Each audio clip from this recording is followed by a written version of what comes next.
Welcome to the Thrive TV show with Lauren Parsons, helping you boost your health, energy, and productivity. Kia ora koutou, hi there, and welcome to another episode of the Thrive TV show. I'm Lauren Parsons, your host, and today I am so thrilled to be joined by Sally Foley-Lewis, who is not just an amazing leadership expert, but also currently is the president of the Professional Speakers Association of Australia. So welcome, Sally. Lauren, thank you so much for having me. I'm excited to spend a bit of time and thrive with you. Yay, I'm really excited. So today we're talking about how to influence without authority, which is so important and something that I often have people talk to me about in some shape or form, whether that's wanting to influence up or influence others or even in personal relationships. So Sally is a real expert in helping middle managers. And today she's going to talk about skills for middle managers, but also that can apply to us in any setting. So we're going to talk about why influence, not authority, is the defining skill of successful leaders, how to confidently manage up, across, and down without overstepping or second guessing, and also some practical techniques to communicate with clarity and impact, even when you're under pressure or even when you're in politically complex environments. So before we dive into that, Sally, can I just go through my this or that questions with you? Yes, please. Exciting. All right, so I'm going to start with this one.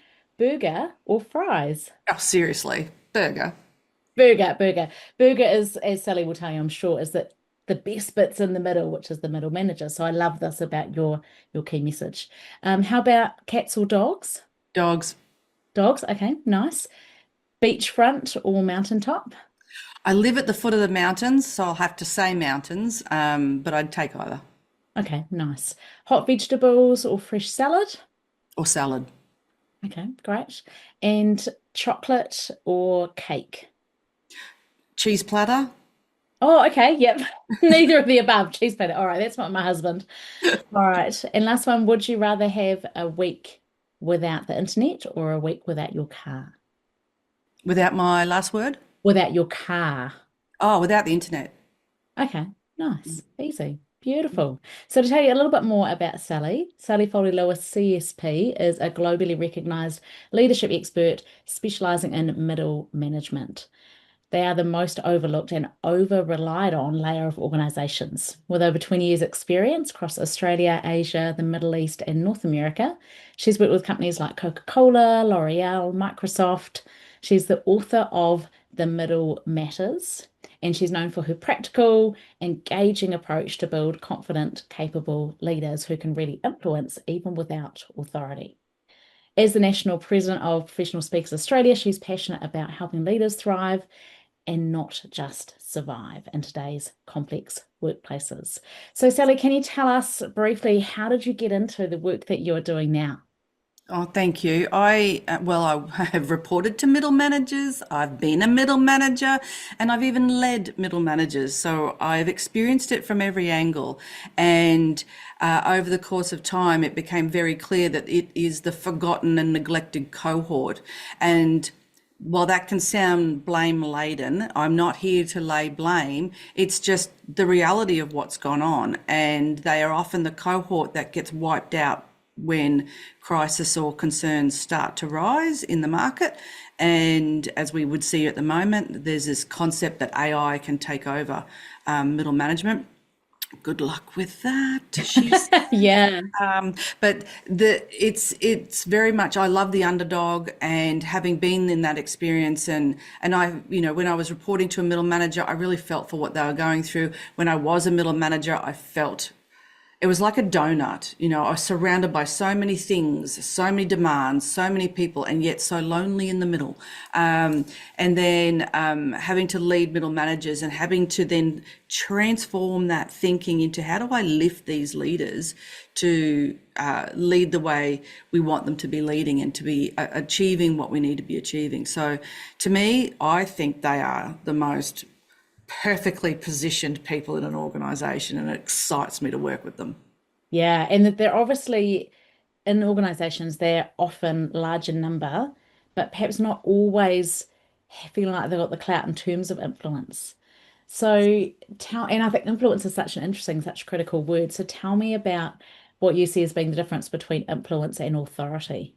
Oh, absolutely. Authority means almost permission to a known and understood and almost sanctioned, like if you overlay it over an organizational chart, it's you have the known explicit authority to say yes or no to something. It's like when you've had delegated authority to spend up to a certain amount of money because that's your position in the organization. To me, and while there's other versions of authority, I think in this context that helps us to delineate between authority and influence. Yeah. Influence, however, doesn't rely on your position. It's relational. And I think that's where not only do middle managers have this lack of organizations, a lack of authority, organizations being explicit with them, saying you do have authority for this responsibility. At the same time, we're really lacking conversations with middle managers about you've got influence. This is how you influence. Here's permission to influence. And I think those three things are distinctly lacking, because when we have influence, we don't necessarily need authority given to us or bestowed upon us, particularly. And I know that there's probably margins to that where you think, well, they'll just run off and do anything they want. And probably, yes, there's a tiny percentage of naughty people. However, most people want to do a good job, and most people want to know just how much authority they can have in order to get the work done. And when the authority is lacking, then our next thing is influence. And I think influence absolutely beats authority when it comes to the relational side of things anyway. So true. And it's interesting, I think, we can probably all relate to leaders or managers that we've had throughout our lives, throughout our careers, who have been fantastic leaders, and perhaps some leaders who have not been such fantastic leaders. And it's such a common challenge. I'm often working with organizations who will tell me that, they've got people who were really great at doing XYZ job, and so suddenly they became the manager, and now they're actually no longer doing XYZ job that they were so brilliant at. Now they're doing this completely different role, which is actually leading, motivating, inspiring, organizing, performance reviewing other people, which is a whole different skill set in lots of different ways. So I imagine that you're doing a lot of those foundational skills, helping those leaders to actually be amazing leaders. Oh, definitely. I love, and that's the work I love doing. And I think there's a very important piece that you landed on in there. It's not just about being promoted. There's the skill and the uplift of a completely new job, and there's the ability to let go, Yes. because there's now you're not just an individual contributor, you're actually overseeing other individual contributors for work that you used to do, and you've got an experience, and you've got a pair of lenses that you're looking through at those experiences and those expectations. And so how do you let go and lift others so that you actually stay out of the doing of that work, and you're actually your new version of doing is actually developing and guiding, not the doing that used to be. Does Yeah. that make sense? Yeah, absolutely. Yeah. And I think Yeah. it's often more easily said than done, though, because again, it's as humans, we are creatures of habit. It's easy to know exactly how it can be done. And I'm often, particularly with my time management hat on, talking to leaders, talking to people around some of those empowered delegation skills. And for example, the fact that actually, even if someone else can do it 70% as well as you can actually delegate that, you can pass that on, you can empower others, and then you can be focusing upward on more high level work. But it's always I guess, a reality check to do that. And I So think sorry, I just wanted to highlight that point there, if that's okay. You talk yeah, about delegation, and I get challenged on this, and I'm sure you do too. And I always say it is faster if you do it yourself, but you'll always be doing it yourself. yeah, Choice is yours. exactly. Yeah, and we've got to start to play the longer game. And yeah, exactly. I think it's interesting. It just reminds me of how much leadership overlaps towards parenting. Again, I catch myself opening my daughter's curtains. Yeah, this is me yesterday thinking, come on, Lauren, you got to stop doing this, because in her world, it's like her curtains just automatically get opened every day, and she doesn't even realize this is a thing. It's like, Lauren, stop doing the little thing, let her do it. Tiny example, but again, it's so easy if something comes across your desk and you think, oh, that's not quite right, I'll just fix it and send it on. And then you do it the next week and the next week and the next week. And obviously those are tiny examples, but I think that often we can have habits that can be very far-reaching around that. So, Mm. so tell me, when you think about leadership and great leaders, what are the key skills or qualities that you think make a great leader? I think a great leader knows when to lean in and when to lean out. And to your point, it's not just about delegating, but it's when to allow the discussion to go as far as it needs to go without you and your voice interfering. Because what we sometimes forget is, while we are human, I know, leaders, your boss is human, go figure. But while we are human, we also carry a mask that others are seeing us in, or a role that others are seeing us through. And as leader, we are seen, or can be seen, to be the one with the final say. And I think then when our voice comes forward, what happens is, and funny, my voice is going, when your voice comes forward, does that inadvertently shut down thinking? Does that inadvertently shut down ideation? And does that inadvertently shut down opportunities that could be leveraged and gained? And so knowing when to lean in and when to lean out with you and your voice is really important. And, in my role as a leader at the moment, we had something come up, and it was fascinating. It was a reminder for my own leadership, is to really make sure I'm pushing my team to make sure that the breadth and the depth of their thinking goes beyond the immediate initial first shiny object transaction that we can achieve. Is the depth of thinking you're challenging your leaders and your teams to do, going deep enough and wide enough to make sure that concepts and challenges and opportunities and problems can be captured, or at least handled, so that it doesn't keep coming back to you. You're not inadvertently causing yourself to be the bottleneck, which often happens as well. And I think great leaders get out of their own way. They understand that they don't have every skill. They're not perfect. They're not brilliant at everything. And I think that, the classic Richard Branson book, everyone's probably read the 17 volumes of it that he's written. But he talks about how with his dyslexia, he put smart people around him, people who have the skills he doesn't have. And so a great leader, I think, does that. And a great leader takes the time to get to know the skills of the people around them, and then leverages that. I sit with my board hat on, and as the president of an organization, I have very clearly looked at the skills around that room, and this sounds terrible, but I'm moving chess pieces, but I don't mean it in a manipulative way. I mean it in a way where I go, this person is brilliant at this. I mean, I'm okay at it, but they are awesome. Why would I be doing it when they're so good at it? So let me lift this person to do that. And so the ego check as well comes into play there. So they're just some of the things that come to the top of my mind. I love it. I have so many things I want to touch on. One is that I love the idea of, the chessboard. Actually, to me, what springs to mind is getting people in the right place.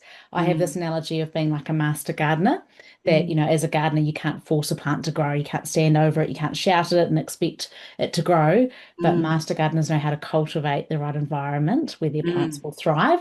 And I've got 12 keys to that. And one of them is your layout. If you're going to lay out an orchard, you'd give everyone space. You'd want to have clarity in job roles. You wouldn't want unnecessary friction, and you'd put people in roles where their strengths allow them to shine, and you'd pair them with other people that create a symbiotic, positive relationship. So yeah, I think that's perfect. Well, yeah, and just to give another metaphor, and I'll go back to food with my little burger, is on the mise en place. You have all the food items laid out so you can build the burger the right way. You don't have nothing out, and then you have to keep going backwards and forwards everywhere, nor do you have everything out.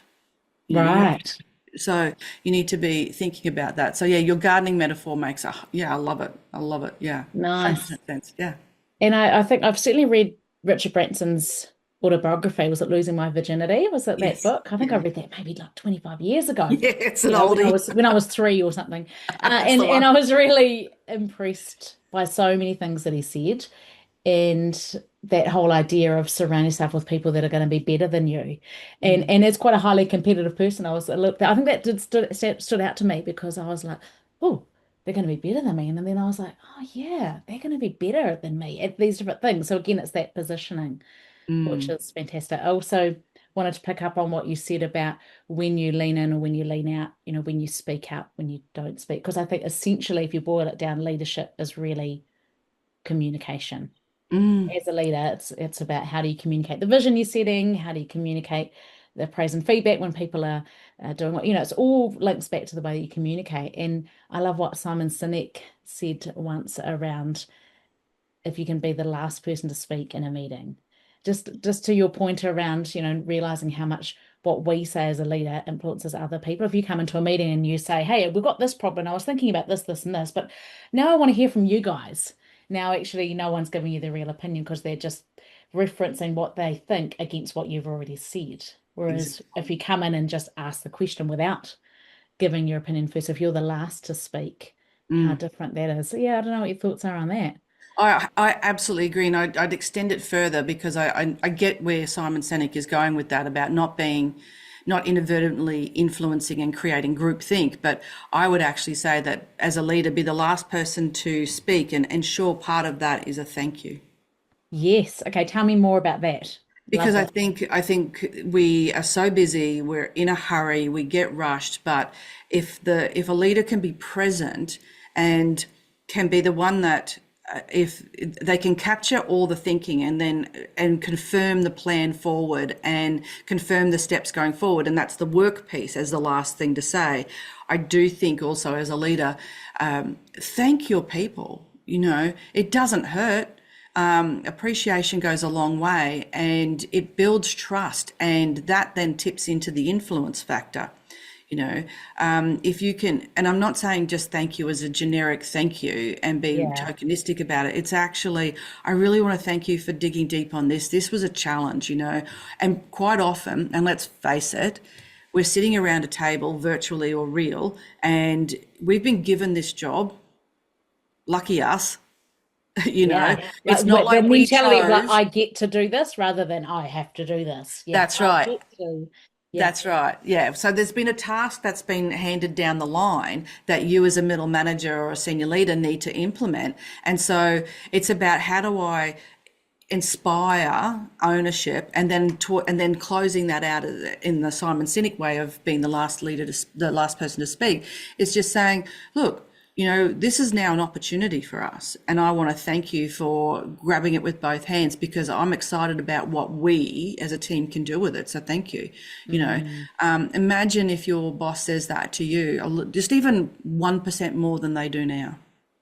Yeah, love it. Love it. And it's again, we're singing off the same song sheet because I fundamentally believe in the power of recognition and appreciation. And I think the challenge is, Sally, that not everyone is good at it, and No. not all of us are naturally tuned into how to do it, how to get it right. And obviously there's quite a few pitfalls. Like you said, you don't want it to be tokenistic.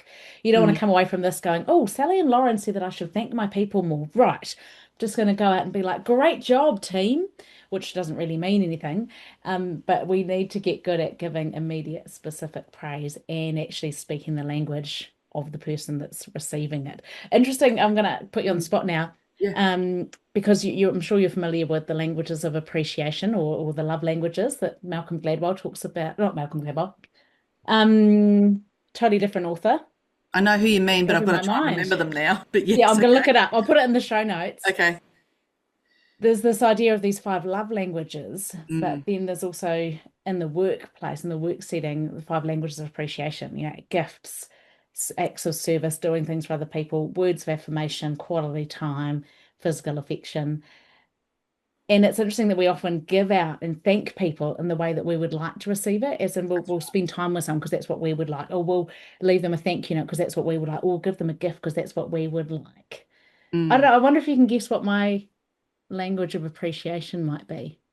Well, you gave me an amazing gift, so I wonder if that's yours.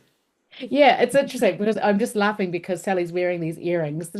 Just this tiny little thing that my kids, school fair, they had these earrings and one of them was a burger. So I was like, oh, I'm going to get that for Sally. Just say thank you for the work she does, you know.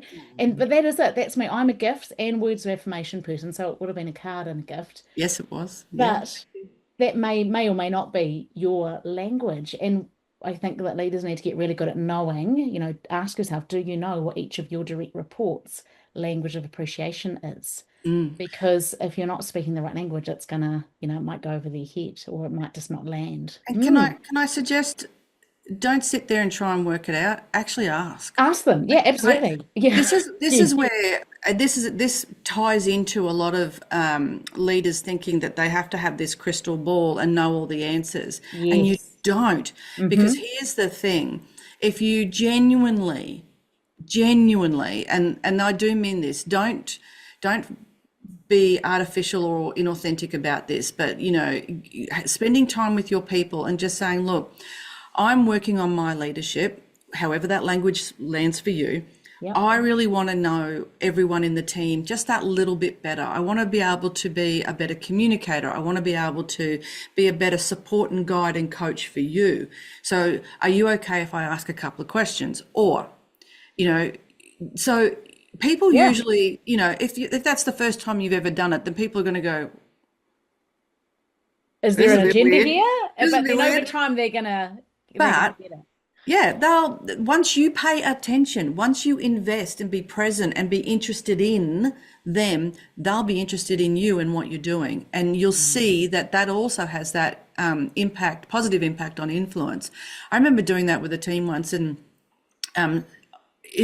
what I thought was going to be a half-hour meeting turned into about an hour and a half with one person, but it was actually worth it. And I get, sometimes we get a sense of how much time we don't have, but that 1.5 hour invested in that person it just paid off no end, because their productivity, the return, the backwards and forwards of clarifying things minimized. You know, we set up our work really thoroughly to begin with, so that there wasn't me bottlenecking or them bottlenecking and them procrastinating because they didn't know. You know, it absolutely paid off. So it was a big hit at the front for way bigger return afterwards. And it doesn't need to take that much time, but that was an interesting experience for me as a leader, and I'd highly recommend it. And it doesn't need to be, and here's the other thing with the thanking at the end, it doesn't necessarily have to be a big group promotional social media video meme with a reel or you know, a couple of cats or anything. You know, it really could just be even a very short voice message to each person. Do it so it's congruent with who you are as a person and as a leader, but do it genuinely. I love that. Yeah, fantastic. So many good messages. I hope that this is, sinking in people, because again, everything you're saying, it's about taking time and knowing your people. And I think it's, what I love is the vulnerability and the courage as a leader to be able to actually ask your people, hey, you know, how can I be a better leader? I recommend, you know, in your one-on-ones, actually time there for you to say, hey, what are the things that I do that really annoy you? What are the things that you really appreciate about the way that I do things? And just, if you're constantly asking those questions, they may not give you a lot of things the first time you ask, but if you're constantly asking, what can I do to be a better leader? Because it's a very fine line sometimes between feeling like you are micromanaging someone or feeling like you're not giving enough support. And you'll have different team members who will want more support or less support. And so if you don't ask, you just don't know. I think that you know, that inside of ask, and then you'll know. And the act of the asking is engaging. Yes. Yeah. So you talk, Sally, about how to effectively manage up, manage down, manage across without feeling like you're overstepping. Tell me about how to navigate that. Well, what I'm known for saying is that middle managers are perfectly positioned because they get to influence up, collaborate across, and inspire down. And they are the closest to each in each direction than anyone else is in the organization. And so I think that makes them perfectly positioned to be incredibly influential and incredibly powerful. And so I think that what they could be doing is not worried about whether they're impressing anyone, but actually, are they acting in ways that enable better decision making or better decisions, and coming from it from that perspective. And so it's, I mean, middle managers, they've got to translate strategy from Yes. above and make sure that it's understood and implemented. But then they've also got to look at the operational reality, analyze it, and influence up so that those decisions, those strategies are actually doable, Aligned so or it yeah. goes well. But then there's also an opportunity left and right, and this is where this is probably the bigger challenge in some regards, because we work in functions, the silos very much Yes. show up. And so if a mid-level leader could actually just not necessarily break down the entire silo, but maybe just put a door in there. And so building their connections left and right with their peers, their colleagues, then the opportunity to collaborate and find resources in a more cost efficient, cost effective way through, economies of scale. And I had one particular example is where not a big organization, but an organization that had a couple of departments and a couple of middle managers. And I had a relationship with one of them, and they wanted me to come in and work with them one on one. And we looked at what they wanted, and I said to them, do you know what? For only this much more, why don't you talk to the other middle managers and I come in and do this as a bigger program? And they said, well, okay, how do I do that? And I said, you talk to them. Do you know their name? And like I was being a Yeah. bit silly, but we got them to actually look left and right, talk left and right, and what ended up happening is that whole management team had a program that helped really lift their leadership game and the productivity, and it was really good fun. Actually, it was really good value, and the organisation gained so much more efficiency by having their whole team move through a program. So. Yeah.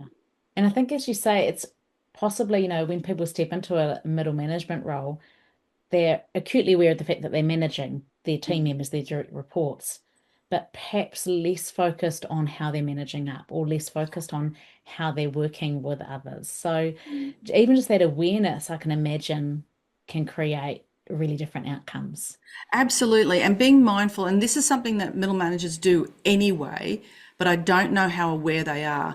But their communication style constantly changes. It changes back on a dime, as they say, Mm, from 1 second to the next. Because if you're in a Teams meeting with the senior leadership about X, Y, Z, you come off that, then you move straight into the Teams meeting with your team.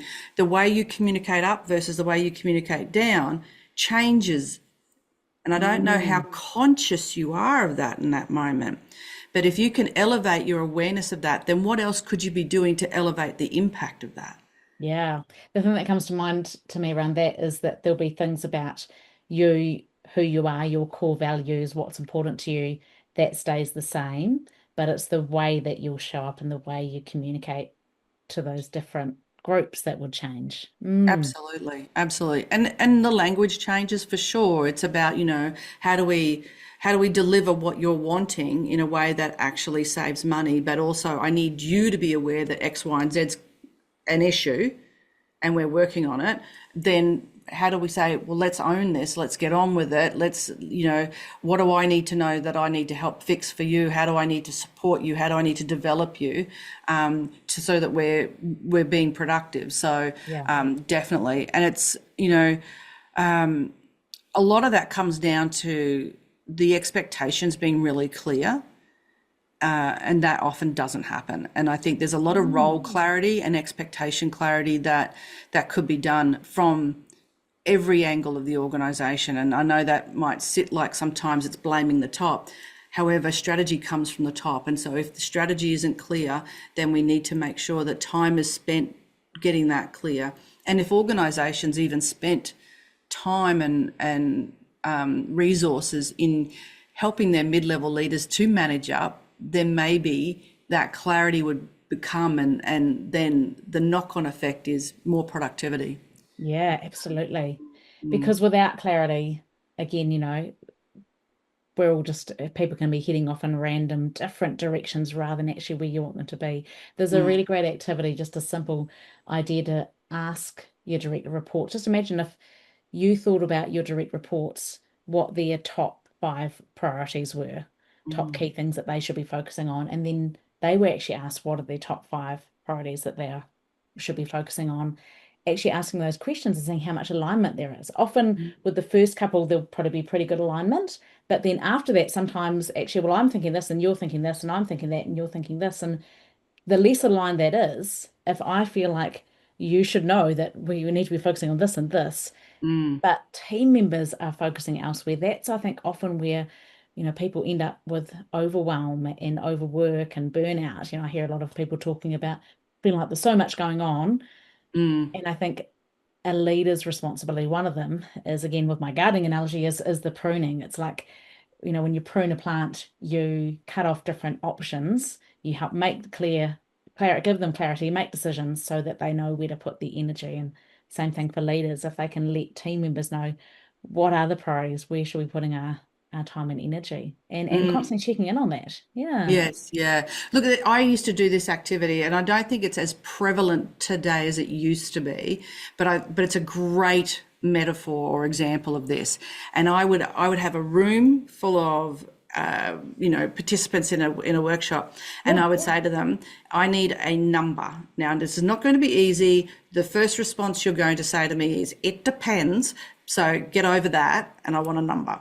And I'm going to ask you, we're going to do this twice. And on the first round, your answer is, when someone says it to you, how much time have you got? So when someone says to you, ASAP, as soon as possible, how much time have you got? And so we do that round. Then the second round is, when you say it to someone else, how much time have they got?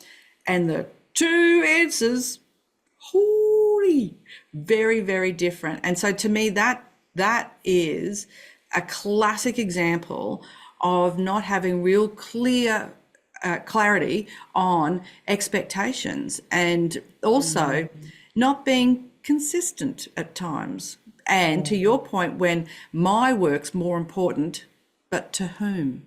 Yes, Yeah. absolutely. Yeah.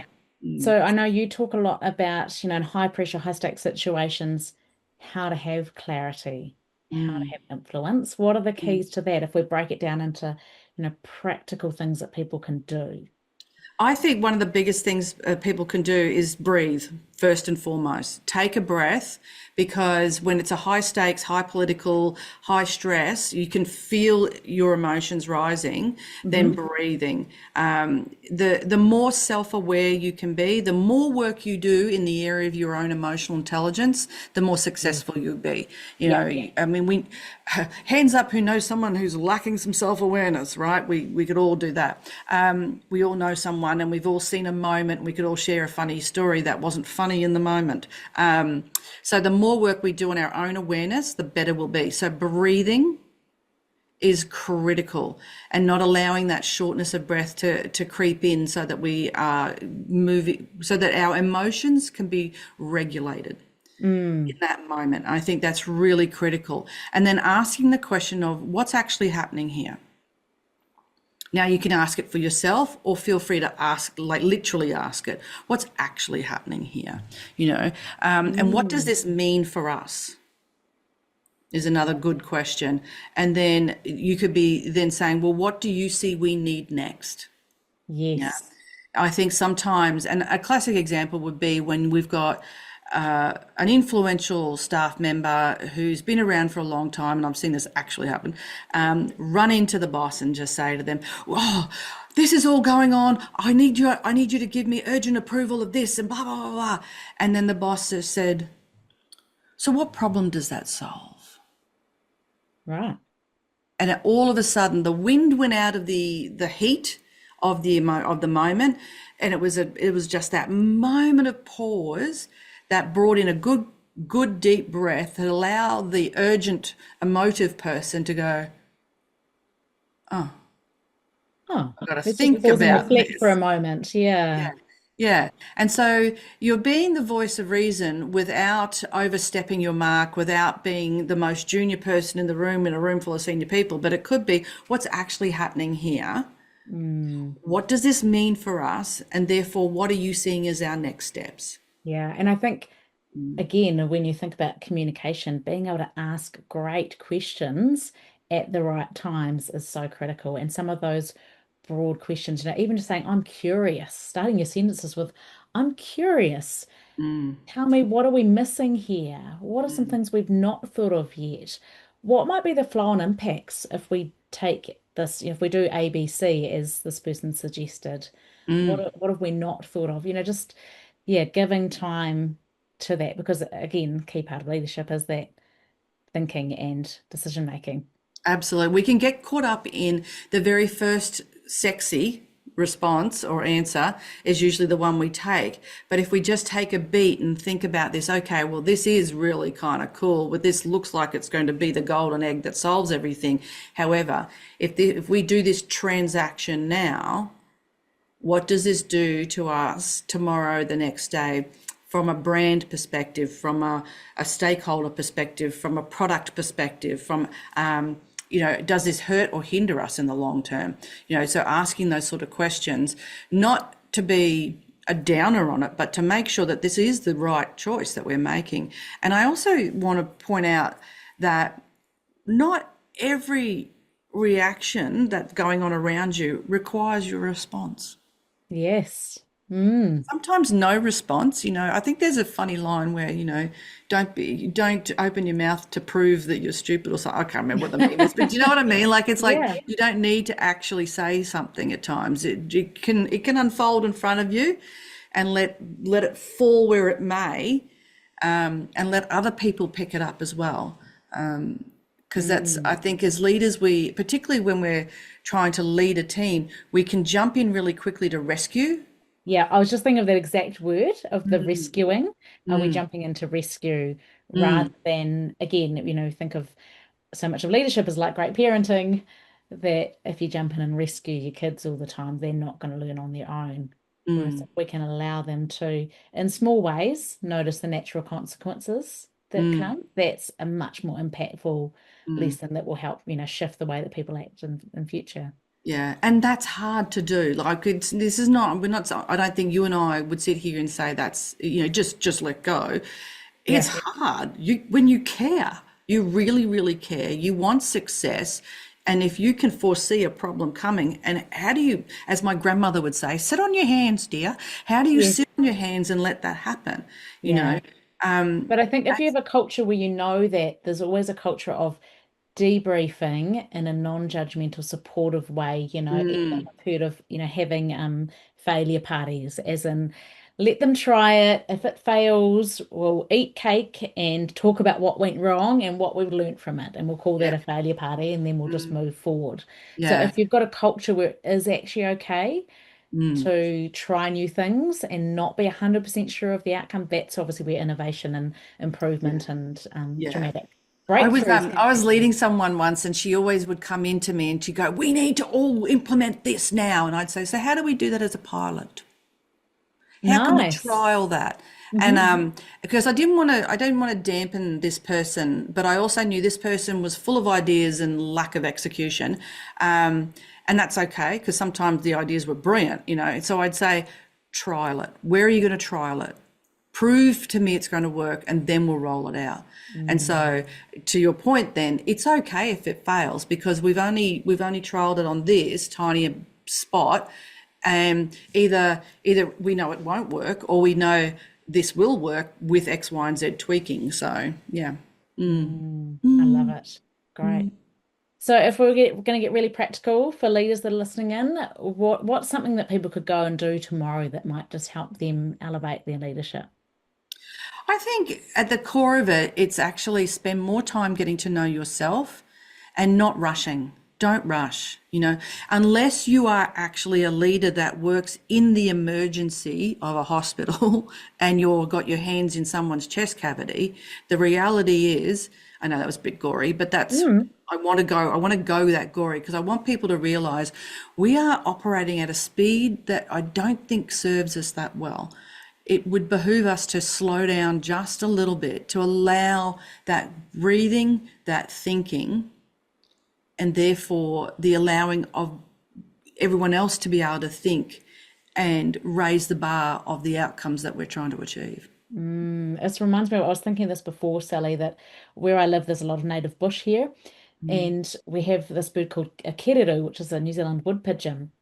And they do this unique thing where they fly along, and sometimes they fly and then they fly almost vertical and they just pause and hover. And then they swoop off with this amazing acceleration. And I always talk to leaders about the fact that we need to master the power of the pause, to be able to sometimes just pause and reflect, check that we're heading in the direction we really want to head in, and then head off with acceleration, Yeah. because rather than, if we're walking in the wrong direction, the fastest way to get where we want to go is actually to turn around. So just, taking that time to pause, Yeah. I think that's so powerful. And I think also middle managers could do with realizing that they are more powerful than they often feel.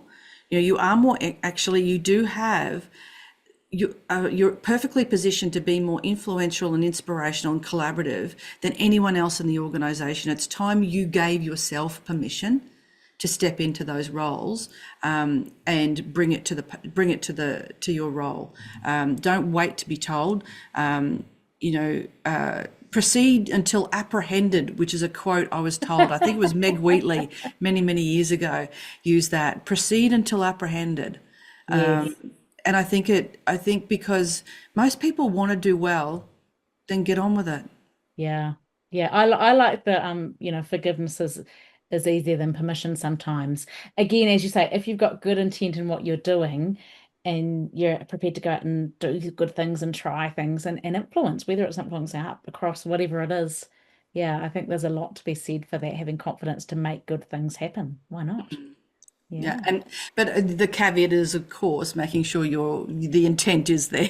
The intent, absolutely, that you're doing it with the right intent. Yeah. Exactly. Oh, this has So been a Sally, blast. it's so great chatting with you. We could chat all day, I'm sure. If people wanted to find out more about you or get in touch, what's the best way to do that?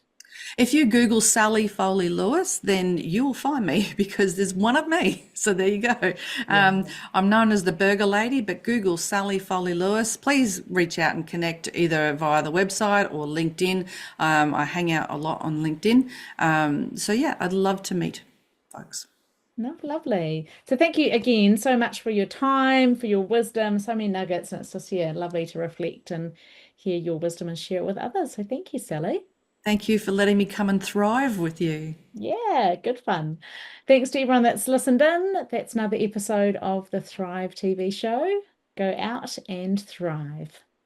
Thank you for listening to the Thrive TV show with Lauren Parsons. Visit thrivetvshow.com to access the show notes and discover our fantastic bonus content. And be sure to subscribe so you don't miss the next inspiring episode.